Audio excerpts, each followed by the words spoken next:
Hey guys, and welcome back to How to Guide. In this tutorial, we're gonna look at how to view the FAQs in your Craigslist account. Now let's begin.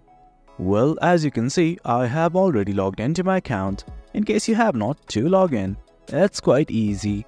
Initially, what I'd like to do is simply go to the homepage. On the top left, here's a button like this that says Craigslist. Simply click on it. And then once you're in this page, let's focus on the left hand side. Just below the event calendar, you're gonna see something like Help, FAQ, Abuse and Legal. Click on the button right here. Then you'll be redirected to a new page that says Craigslist Help Pages. Well, here's posting and everything, but we're only gonna focus on the FAQ, which is at the very last. I'm gonna click on the button here. And guys, this is it. This is how you go to, or this is how you view the FAQs in Craigslist. It's quite easy.